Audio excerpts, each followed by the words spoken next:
The first thing that hit me when I landed in Australia wasn't the heat. It wasn't the airport. It was the way my own family was dressed.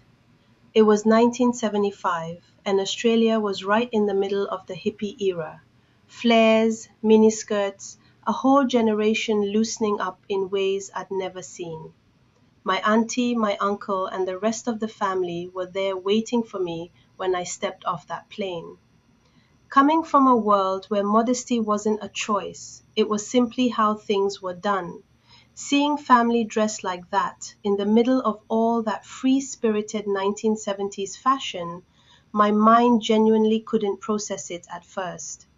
It wasn't judgment, it was just nothing in my life had prepared me for that image.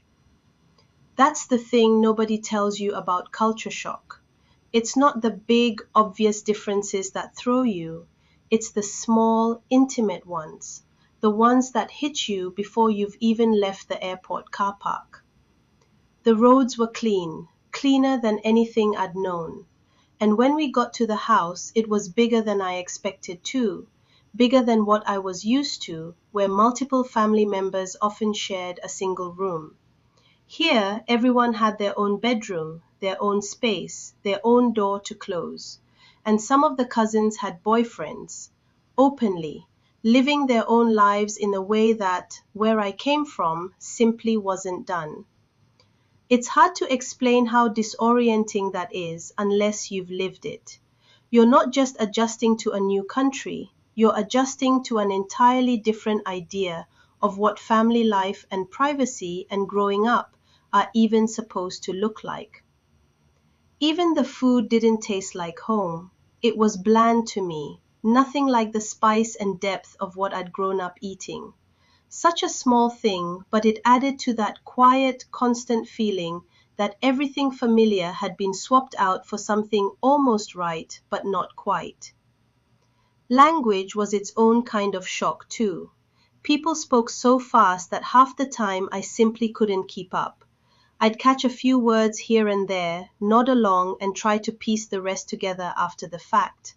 Nobody was speaking a different language. It was still English, but it didn't feel like the English I knew. That gap between hearing and understanding, that's its own quiet kind of loneliness that people don't talk about enough. But not everything in that first month was disorienting. About a week after I arrived, my auntie and uncle took me camping. It was the first time in my entire life I had done anything like that. And out there, away from the roads and the houses, and all the things that felt so foreign, something shifted. The countryside was beautiful. There was a river running through it, and for the first time since landing, I wasn't comparing anything to what I'd left behind. I was just there, in it. That's the moment I actually started to fall for this country. Not the airport, not the house, but the quiet, wild beauty of the land itself. Looking back, I think that's true for a lot of Anglo Indian migrants who made this same move.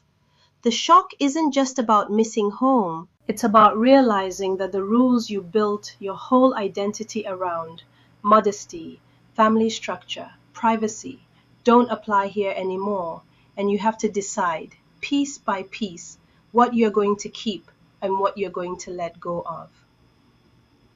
If this kind of story means something to you, I'd really appreciate it if you hit that like button. It helps more than you'd think.